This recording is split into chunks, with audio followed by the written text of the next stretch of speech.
Okay, let's unpack this. Imagine a silent, relentless war being waged all around us, threatening the very food we eat and the trees that fill our forests. Did you know that after insects, fungi are our biggest competitors for food? They are constantly battling the plants we rely on for everything, from our daily bread to the air we breathe. It's pretty staggering when you think about the scale. Yeah, exactly. Like, to give you a sense of it, in just one state like Ohio, there are roughly 1,000 documented fungal diseases affecting crops. That far outnumbers bacterial or viral threats. It really puts it in perspective. So today, we're diving deep into this pervasive, often unseen world of fungal plant diseases. We're drawing insights from Bryce Kendrick's The Fifth Kingdom, which is just a fantastic resource for anyone wanting to truly understand fungi. A classic, yeah. Our mission for this deep dive is to give you a clear, engaging, and hopefully memorable understanding of the core concepts. How these diseases work, why they're such a challenge, and, how we fight them. We really want you to grasp these vital ideas without needing a single diagram, offering a kind of shortcut to being well-informed, especially if you're curious about our food systems and ecology.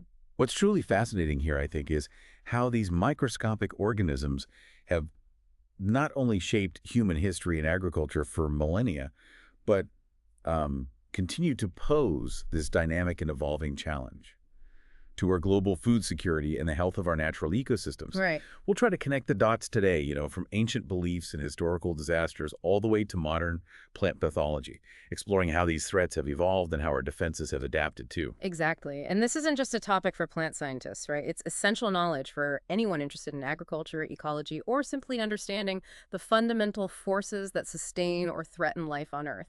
Yeah, but Get ready for some serious aha moments, hopefully, that might just change how you see the world around you. So let's start with the most basic question.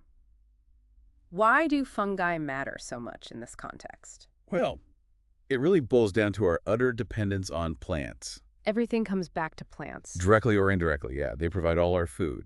So any serious threat to them becomes a serious matter for us. And that's where plant pathology comes in. That's the field, exactly. It's the broad discipline dedicated to protecting these vital organisms. And plant pathology concerns itself with all diseases, whether they're non-infectious, caused by things like mineral deficiencies or extreme weather, Right, like drought or frost. or infectious, caused by living agents. And among all those infectious agents, bacteria, viruses, nematodes, you name it, fungi really stand out. They're the main players? By far the primary culprits. I mean, something like 60% of all published plant disease literature is about fungal diseases. That really highlights their widespread impact. Wow. And this isn't a new problem either, is it? People have been dealing with this forever. Oh, for thousands of years. Long before science could explain it. The ancient Romans even had a rust god, Robigo, they'd appeal to protect their crops. A rust god. Yeah. But it wasn't until the mid-19th century that scientific breakthroughs finally linked microscopic fungi directly to the devastation, often spurred by, terrible historical events. And did our farming practices make things worse? Well, precisely. The adoption of monocultures, growing these vast, pure stands of a single crop that actually accelerated the problem. Well, so? In nature, you have diverse plant communities, right? So individuals of a specific host plant are often spread out, making it harder for a fungus to jump from one to the next. Makes sense. But in a cornfield stretching for miles, Yeah. a fungus with a limited host range finds new homes much, much more readily. It creates conditions just ripe for an epidemic. Here's where it gets really interesting then. Even with that scientific understanding, we've continued to face and are still battling these truly devastating fungal attacks. Absolutely. Think about the Irish Potato Famine in the 1840s, caused by Phytophthora infestans, this tiny fungus-like organism. Technically an ulmi seed, but yeah, act like a fungus. Right. It could just turn entire thriving potato fields into like a massive rotting vegetation in days. It led to widespread starvation, mass migration. It's just a chilling reminder of their power. Devastating. Or consider the chestnut blight, caused by Cryphonectria parasitica.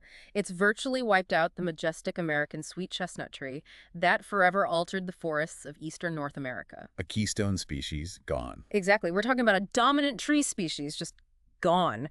And the ongoing decimation of American elms by Dutch elm disease, Ophiostoma ulmi, that continues to reshape our urban and forest landscapes even today. Yeah, these aren't just historical footnotes. They are present-day battles with profound ecological and economic consequences. So why? Why are fungi such a persistent threat? The core reason really lies in their remarkable genetic flexibility and Mm. have this incredible ability to evolve new talents, you could say. Talents, like It- what? Like overcoming plant defenses, penetrating tough cell walls, producing potent toxins, or even manipulating the plant's own growth regulators. Wow. They've had millions of years of coevolution with plants, and they're just very, very good at what they do, always finding new ways to exploit their hosts and, crucially, ensure efficient dispersal. Okay, so we know these fungi are out there causing trouble, but just finding a fungus on a sick plant isn't enough proof, right? Like maybe just showed up after the fact. Exactly. That diseased tissue might just be an open invitation for secondary colonizers, not the original culprit. So, to scientifically prove which fungus is actually to blame, we rely on a really rigorous set of conditions. They're known as cost postulates. Postulates. All Okay. right, what are they? There are 4 crucial steps. First, the fungus must be consistently associated with the disease. You have to find it on every single infected plant you look at. Okay, step 1. Second, it must be isolated in pure, sterile culture. Now, this can be tricky because for some fungi, the obligate biotrophs, Really specialized ones. yeah, those incredibly specialized fungi that cannot survive or grow without a living host. Well, for them, isolating it on a susceptible living plant might have to suffice. But you need it isolated somehow. Got it. What's next? Third, when that isolated fungus is reinoculated onto healthy host plants, it has to reliably reproduce the original disease symptoms. Okay, that makes sense. Cause and effect. And fourth, finally, the fungus must then be re-isolated from these newly diseased plants, and you have to confirm it's identical to the original one you started with. Wow. If you've successfully gone through all those steps, there's very little doubt you've found your culprit. That sounds like a truly robust process. It really makes clear that effective control has to start with this deep understanding of the pathogen's entire game plan. Its identity, how it interacts with the host, its entry points, the symptoms, its whole life cycle. Absolutely. And that leads us nicely into thinking about host-pathogen relationships. When a host and a parasite have co-evolved over a long, long time, they often establish a kind of balanced relationship. Neither totally eliminates the other. There's a sort of genetic equilibrium. Like an arms race where nobody quite wins? Kind of, yeah. But as we saw with the chestnut blight, when a pathogen gets introduced to a new host species, especially one that hasn't built up resistance genes over time, the results can be just catastrophic. Okay, so within this catastrophe potential, Yeah. are there different types of fungal enemies we should know about? How do we categorize them? Yeah, we generally classify fungal pathogens into 3 main types based on their lifestyle. First, you've got facultative parasites. Facultative, meaning they have options. Exactly. These are versatile organisms. They can live either saprobically feeding on dead material or parasitically on living hosts. And that makes them really tough to control because they can just hang out in the soil for decades, even without a host plant. Oh, wow. Like that banana disease one? Precisely. Fusarium oxysporum, which causes Panama disease of bananas, can persist in soil for over 40 years. Makes eradication incredibly difficult. Okay, what's the second type? Second are the necrotrophs. Necro meaning death. These are primarily saprobic, but they produce these potent toxins that specifically kill susceptible host cells. Then they just feed on the dead tissue. So they kill first, eat later. Pretty much. A good example is the fungus causing brown rot of peaches. Right. And the third type? Finally, there are the obligate parasites, or sometimes called obligate biotrophs, bio meaning life. These are the most highly specialized. They are completely dependent on a living host to survive and grow. Often, they can only infect one specific species or even just a few cultivars of that species. Like the rust fungi you mentioned. Rust fungi are classic examples, yeah. They need that living plant cell. That distinction seems incredibly important for figuring out how to control them. And you said understanding their life cycles is key too. It truly is. Life cycle studies are absolutely crucial for developing the best disease control strategies. Take many of those rust fungi, for example.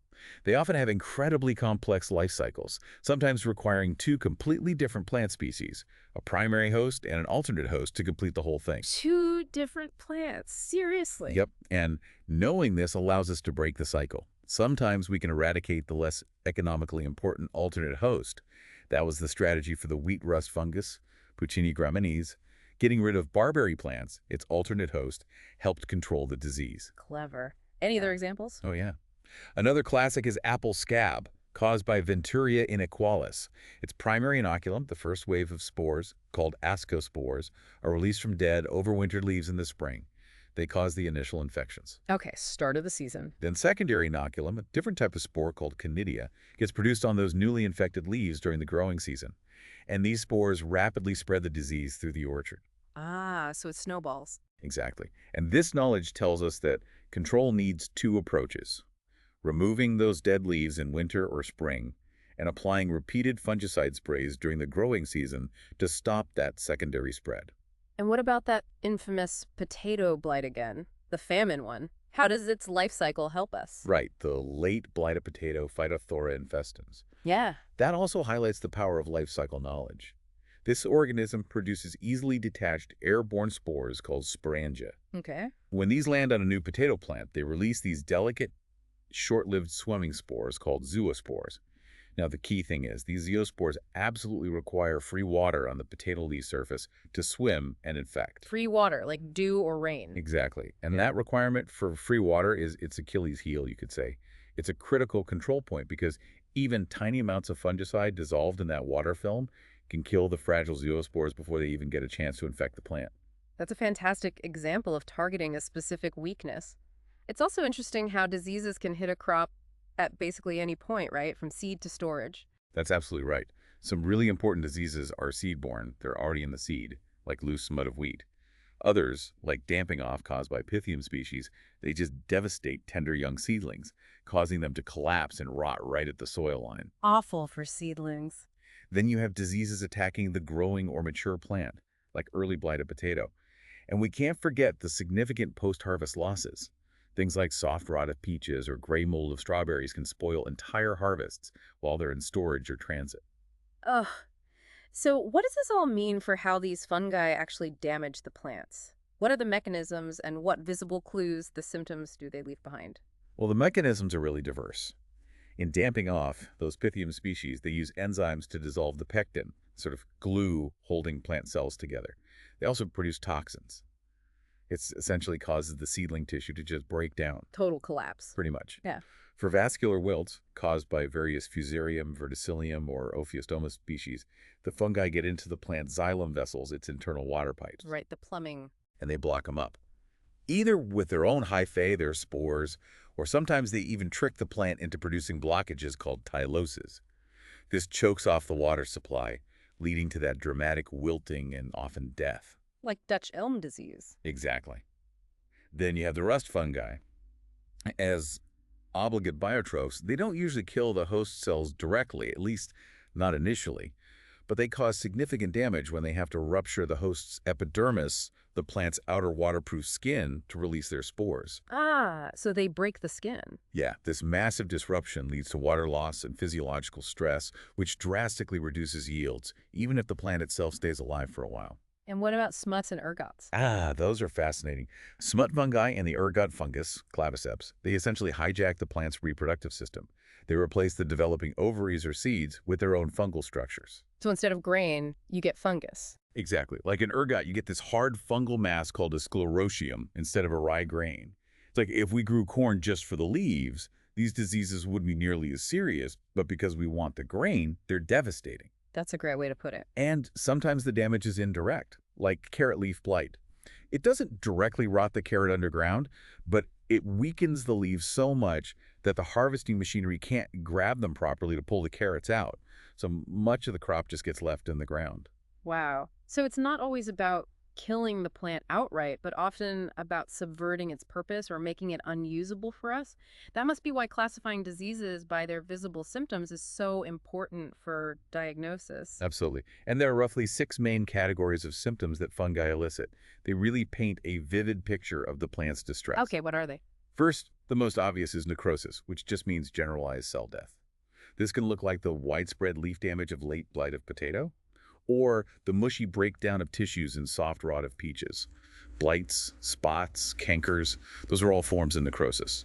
Okay, cell death. Second, permanent wilting. We talked about this when the xylem vessels get blocked, cutting off water. You see this dramatically in Dutch elm disease or Fusarium wilts. Right, the whole plant just collapses. Third is hypertrophy or hyperplasia. That refers to abnormal, excessive growth. It's often caused by fungal growth hormones manipulating the plant. Imagine swollen, distorted tissues like the big tumor-like galls of cornsput or the curled, thickened leaves in peach leaf curl. Weird growths, got it. Fourth is leaf abscission, which is just a premature shedding of leaves. It's often triggered by pathogen-stimulated hormones, weakening the plant by reducing its ability to photosynthesize. Leaves dropping off too early. Fifth is etiolation. This is excessive stem elongation, often caused by fungal production of gibberellic acid, a plant hormone. The classic example is foolish seedling disease of rice, where infected plants grow abnormally tall and spindly, then collapse. Tall and weak. And finally, sixth is the prevention of reproduction. This is where fungi replace or prevent the formation of flowers or seeds. We mentioned ergot of grasses, where the grain is replaced by a fungal mass. Some smuts replace pollen with fungal spores. Taking over the reproductive part. Exactly. So there's a really complex picture, and tackling it requires this interdisciplinary approach. We rely on meteorologists for disease forecasting, chemists developing new fungicides, plant breeders working on resistant cultivars. And it's all complicated by things like climate change, the fungi evolving, even insects spreading diseases. And human activity, too. Moving plants around the globe is a major way diseases spread. Right. Okay, if we connect this to the bigger picture, once a pathogen actually encounters a potential host plant, what determines if disease will actually develop? It's not guaranteed, is it? And how do we fight back in this ongoing dance of attack and defense? No, it's definitely not guaranteed. Several factors determine disease establishment. There's the plant's own inherent resistance level, the specific virulence or aggressiveness of the fungus strain, the host's developmental stage. Remember, some diseases only hit seedlings, others only mature plants. And weather plays a big role too, right? Critically important. Weather conditions are often key. We mentioned free water being essential for many downy mildews and late blight zoospores. Temperature, humidity, they all influence whether infection happens. Okay, so let's say the conditions are right. How does the fungus actually get in? Well, the initial penetration of the host is a crucial phase. Think about a tiny spore landing on a leaf. Maybe only 1 in a million actually succeeds. Wow, those are tough odds. Very tough. Now, if this spore initiates the very first infection of the growing season, we call its descendants the primary inoculum. But then the spores produced by these initial infections, those are called secondary inoculum. And these are what really drive epidemics, rapidly spreading a disease from plant to plant. Like the apple scab example. Exactly, with its 2 types of spores, ascospores for primary, conidia for secondary. That pattern is really common. So it's amazing how many things can go wrong for that single spore before it even gets inside. But when they do succeed, how do they actually breach the plant's outer defenses? Successful spores might find an easy way in, like through a natural opening, a tiny pore called a stomate used for gas exchange. Okay, sneak in a doorway. But many fungi make a more direct frontal assault. The germ tube, the little hypha growing out of the spore, forms a specialized structure called an impressorium. It's like a small adhesive swelling that sticks really tightly to the plant surface. Like a suction cup? Kind of, yeah. It provides the physical leverage needed for a very narrow infection hypha to then forcibly digest enzymes and push its way right through the plant's tough outer cuticle and cell wall. Wow, brute force. But the plant doesn't just sit there, right? It fights back. Oh, absolutely. Once inside, the plant isn't defenseless. It has various resistance mechanisms. Some are physical barriers, like having thicker cuticles or stronger epidermal cell walls that are just harder to penetrate. Makes sense. Some plants have a really dramatic defense called the hypersensitive reaction. When an obligate biotroph tries to infect a cell, the plant cell essentially commits suicide almost immediately. Whoa, why? It effectively starves out the obligate biotroph by cutting off its supply of living host tissue. No living cell, no food for the fungus. That's hardcore. What else? The host might also try to wall off the invader, encapsulating it with layers of Corky cells to isolate the pathogen. Or, on the biochemical front, plants contain various natural inhibitory substances like phenolics. And some produce special antifungal compounds called phytoalexins, but only when they're actually attacked. Like an immune response kicking in. It's analogous, yeah. Though plants don't have antibodies like we do. And underlying all this is non-host resistance. The simple fact that most fungi can only infect a few specific plant species. A fungus that causes disease on wheat usually can't do anything to a tomato plant. Right. So what's fascinating here is how these diseases can sometimes just explode into epidemics despite all these defenses and the sheer economic considerations that drive our massive efforts to control them. Yeah, epidemics often depend on that rapid multiplication and spread of secondary inoculum during the growing season, especially when weather conditions are favorable. And the economic losses can be truly staggering if diseases aren't managed. You mentioned apples before. Right. If apple growers didn't spray, say, 8 to 20 times a season to control apple scab, 70% to potentially 100% of their crop could be completely unsaleable. Or think about grain crops. Even a single chemical seed treatment can prevent devastating losses, sometimes up to 35% of the yield. It's a constant, often expensive battle just to ensure our food supply. Given all this complexity, what are our main strategies for fighting back against these pervasive fungal foes? What's the overall game plan? Broadly speaking, we try to control fungal plant diseases in four main ways: through exclusion, eradication, protection, and immunization. Okay, let's break those down. What's exclusion? Exclusion is basically trying to keep the pathogens out in the first place, preventing them from reaching susceptible host plants. This involves things like strict quarantine regulations and careful inspection of all incoming plant material, seeds, cuttings, whole plants. Like border control for plants. Exactly. Although, as we saw with Dutch elm disease accidentally entering North America on imported elm logs, it highlights just how difficult bureaucratic control can be against microscopic fungi. Hmm. Exclusion also means things like using certified disease-free seed or planting stock, or sometimes growing susceptible plants only in areas where conditions are known to be unfavorable for a particular fungus. Right. Keep them out. What about eradication? Eradication means destroying pathogens that are already present. This could be as direct as rigorously destroying all diseased plants to prevent spread. Remember Fredericton, New Brunswick, saving its elms? That was largely due to consistent, immediate removal of any infected tree. So cut it out quickly? Yep. It also includes things like pruning off affected branches, although that doesn't work for systemic diseases like Dutch elm disease that are already throughout the tree's vascular system. Applying systemic fungicides that can move inside the plant to kill existing infections is another eradication tactic. Okay. Then there's protection. Protection is about shielding healthy plants from predictable attacks, often before infection happens. A historical example is those French grapevines we mentioned, their leaves looking blue because they were covered in a copper-containing spray, the Bordeaux mixture, to deter the downy mildew fungus. These are typically protectant fungicides applied preventatively. Covering the plant like armor? Sort of, yeah, creating a chemical barrier.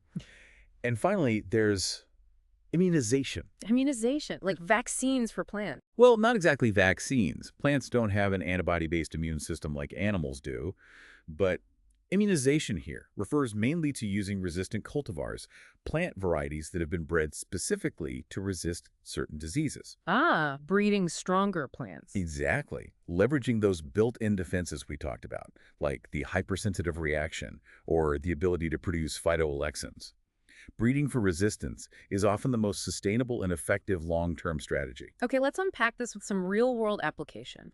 What do these strategies, exclusion, eradication, protection, immunization, actually look like for specific crops, say onions or carrots? And what challenges do we still face? Right. Well, if you look at crops like onions or carrots, they face this whole myriad of fungal threats. You've got blights that attack the leaves like alternaria or cercospora.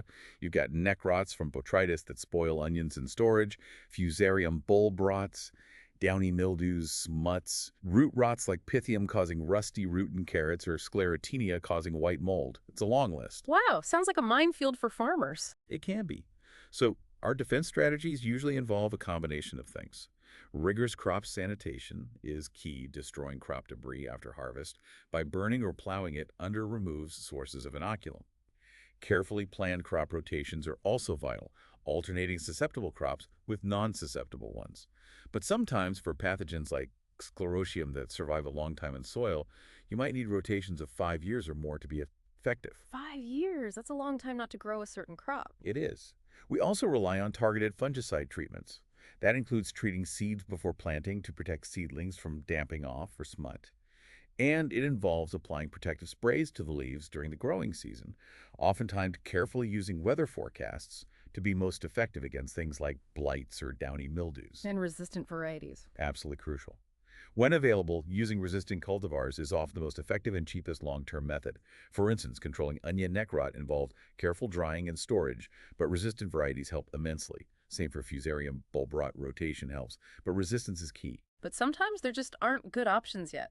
Unfortunately, yes. For some diseases, like certain root rots caused by Rhizoctonia in carrots, the text mentions that no effective control is possible at present. In those cases, farmers might have to rely solely on finding uninfected soil, which isn't always easy, while hoping breeders develop resistant varieties soon. It really highlights the ongoing challenge. What about our vast forest ecosystems? They must present completely unique challenges compared to annual crop. Oh, absolutely. Forest pathology is a huge field with its own set of problems. The tragic story of the American sweet chestnut and the chestnut blight is the prime example we keep coming back to.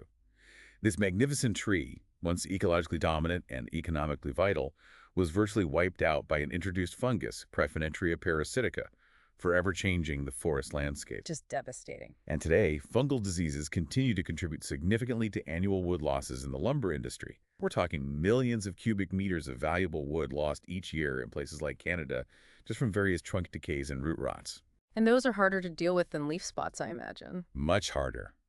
Diseases like trunk decays caused by fungi like foams, or root rots caused by things like Phelinus, Heterbasidian, or Armillaria, the honey fungus, they're particularly insidious. They progress steadily inside the tree or underground, often unnoticed for years, and once established in a mature tree, they often cannot be eradicated. So what can be done in forests? Control measures often involve careful forest management rather than direct treatment of individual trees. Things like shortening rotation times, harvesting trees earlier before significant heart rot develops. Selective cutting to remove obviously diseased trees. Sometimes stump removal after logging can help reduce the spread of root rots. There's even biological control, like using a competing fungus, Phytophthora, to prevent Heterbasidian from infecting pine stumps. And what about those rusts with two hosts? Right. For white pine blister rust, caused by Cryphonectria rubicola, which alternates between white pines and ripe species, currants and gooseberries, a major control strategy for decades was eradicating ribes bushes near pine stands. But for other rusts, like Commandra rust on pines, which uses a common native plant as its alternate host, eradication just isn't feasible. So it really depends on the specific disease and ecosystem. Exactly. And factors like planting practices, like using infected nursery stock or creating vast monocultures of susceptible pine species, can actually increase the incidence of diseases like fusiform rust in the southern U.S. It's a complex interplay. That is a lot of variables. Predicting when and where these diseases might strike seems crucial for managing them efficiently. That's where plant disease forecasting comes in, right? Precisely. Forecasting isn't just about predicting if an outbreak will happen. It's about giving farmers and foresters the information they need to apply preventive measures at the right time to be most effective. How does that work in practice? Well, for something like potato late blight, growers can use computerized systems that integrate weather data, or even simple tools like a hygrothermograph to measure temperature and humidity, plus a rain gauge. They track specific conditions that favor the disease, blight favorable days, to determine exactly when spraying is necessary and most effective. So no more spraying just because it's Tuesday. Ideally, yes. For carrot blights, spray programs might be timed based on weather forecasts for rain and certain night temperatures, but also on the actual amount of disease already present. Maybe starting sprays only when 1 to 2% of the leaf area is affected. It makes the sprays much more targeted. And saves money and reduces pesticide use. That's the huge benefit. This approach saves money by potentially reducing the number of sprays needed, and it makes the applications that are made more effective and more environmentally friendly. It's about precision agriculture. And all of this seems to lead us towards a more holistic, sophisticated future for disease control, integrated pest management, or IPM. IPM is really the culmination, the next logical step in plant pathology and pest control generally. It's a holistic, ecosystem-based approach. It considers all pests and pathogens attacking a particular crop, not just one fungus in isolation. So it integrates everything we've talked about. Exactly. Instead of relying solely on, say, chemical sprays on a fixed schedule, IPM integrates this huge range of control measures: sanitation, crop rotation, cultivation practices, optimizing sowing dates and plant spacing, definitely using resistant cultivars, sophisticated disease forecasting, biological control agents were available, and then, as needed, targeted chemical control. Sounds complex. It is more knowledge-intensive, often facilitated by computers analyzing all the data. Ugh. But the outcome is generally more effective, less expensive pest control in the long run. And crucially, it significantly reduces our overall use of and dependence on chemical pesticides. It's the direction we need to keep moving in. Okay, here's where it gets really interesting. We've journeyed through this incredibly intricate and, frankly, ever-evolving world of fungal plant diseases. We started way back with ancient recognition and moved all the way to these cutting-edge strategies of integrated pest management. We've seen the sheer scale of the threat they pose, especially with our modern monocultures. We've seen the clever, sometimes devious adaptations of fungi and the really innovative ways scientists and farmers are fighting back to protect our essential plant resources, our food, our forests. Yeah, we've covered a lot of ground. Yeah. From the devastating impact of historical epidemics to the meticulous science of cost postulates for identifying the culprits. Right, and the different ways fungi actually damage plants, rotting, wilting, making weird growths, even stealing their reproductive potential, and then the strategies, exclusion, eradication, protection, immunization, all coming together in IPM. It really is a constant battle. Which I suppose raises an important question as we wrap up. Considering the remarkable genetic flexibility of these fungi, their deep evolutionary history intertwined with plants, will we ever truly win this battle against fungal diseases? Mm. Or is it more like an internal, dynamic, co-evolutionary arms race, where maybe our best hope just lies in continuous adaptation, better understanding, and smarter, more strategic management, always trying to stay one step ahead, or at least not fall too far behind? That is a truly thought-provoking question, something for all of you listening to mull over. We really encourage you to maybe observe the plants around you now with new eyes, appreciate the hidden battles being fought every single day, and maybe consider the incredible complexity behind the food that ends up on your plates. That wraps up our deep dive today. We really hope you feel a little more well-informed and maybe a bit more curious about this microscopic world that has such a massive impact on our macroscopic lives. Thank you so much for joining us on this exploration of fungal diseases of crops and trees.